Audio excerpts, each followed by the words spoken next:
Hey everyone, welcome. Today we're going to break down a massive yet pretty much invisible force that is quietly draining your bank account month after month.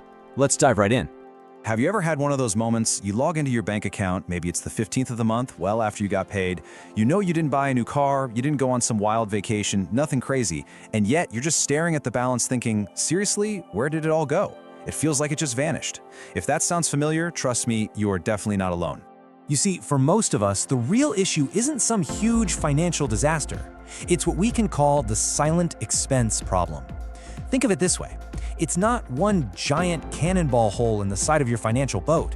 It's more like 1,000 tiny invisible leaks that are slowly, quietly sinking you over time. So let's look at some real numbers. First up, subscription creep. A recent study found that while most of us think we spend about $86 a month on subscriptions, the real average is actually $219. That's over $2,600 a year just gone. And the psychology behind this is brilliant and kinda devious. Subscriptions are designed to be painless. You set it and forget it, so you never feel that little sting of making a purchase. It just happens. Okay, next up, eating out. The average household drops over $3,500 a year on this. And let's be honest, for a lot of us, it's probably closer to $5 or $6 grand. The trap here is how we talk ourselves into it. It doesn't feel like a big financial choice, right? It just feels like convenience. You're tired, you're busy, you tell yourself you deserve it.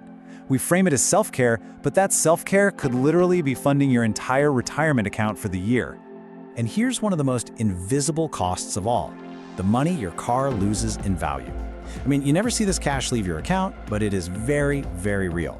The average new car loses about 20% of its value in the first year alone. So on a $35,000 car, poof, that's $7 grand gone. Then it's about $4,000 every year after that. Your car isn't just a monthly payment, it's basically a melting ice cube of value sitting in your driveway. So if you take one thing away from this first part, it's this. Most of us don't really have a spending problem, we have a visibility problem. All these expenses are designed to be frictionless. They're small, they're automated, they're normal, and because of that, they fly right under our financial radar. They never set off any alarm bells in our brain, and that is what makes them so incredibly dangerous. So if the what is all these silent expenses, now we have to talk about the why. To really truly get a handle on this, we have to go a layer deeper and look at the mindset that's driving all our financial behaviors. Because at the end of the day, how you spend your money is just a reflection of how you think about money. And it really comes down to a fundamental difference in thinking. People who tend to struggle with money, they focus almost entirely on their paycheck, their hourly wage, or their monthly salary.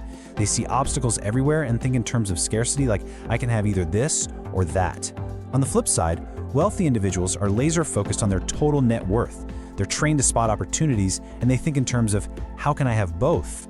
And just so we're all on the same page, your working income is what you earn, sure, but your net worth is what you actually keep.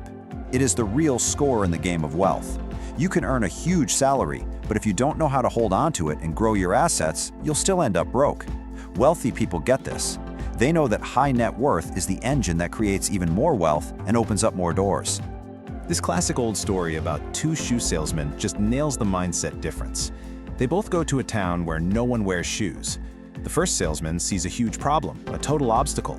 He says, "This is a waste of time. No one here wears shoes," and he gives up. The second salesman sees the exact same situation and finds a massive, unbelievable opportunity. It's all about your perspective. The wealthy are always on the lookout for those untapped markets. Okay, so we've identified the problem and we've talked about the mindset. Now for the good stuff, the solution. Let's walk through a proven blueprint for shifting not just your habits, but your entire approach to building real wealth. The whole blueprint really boils down to these 4 pillars. First, dream big, yeah, but more importantly, turn those dreams into super clear, specific, written down goals. Second, commit to learning for the rest of your life. The world doesn't stand still, and neither can your knowledge. Third, you have to develop ironclad self-discipline. This is the engine that makes everything else go. And fourth, stop overthinking and just take decisive action. Analysis is fine, but action is what actually creates results. And that second point about lifelong learning, it's absolutely crucial. When Warren Buffett was asked about the key to his success, he literally pointed to a giant stack of books and said this: "See, knowledge isn't a one-and-done thing. It's an investment that compounds over time. The more you learn, the easier it is to learn more, and that gives you an incredible edge. But all the knowledge in the world is useless without the discipline to actually apply it. And this really gets to the heart of that third pillar. The real difference, when you boil it all down, between people who succeed and people who fail, is that successful people make a habit of doing the things that failures just don't feel like doing. They do them anyway. They know it's the price you have to pay to get in the door.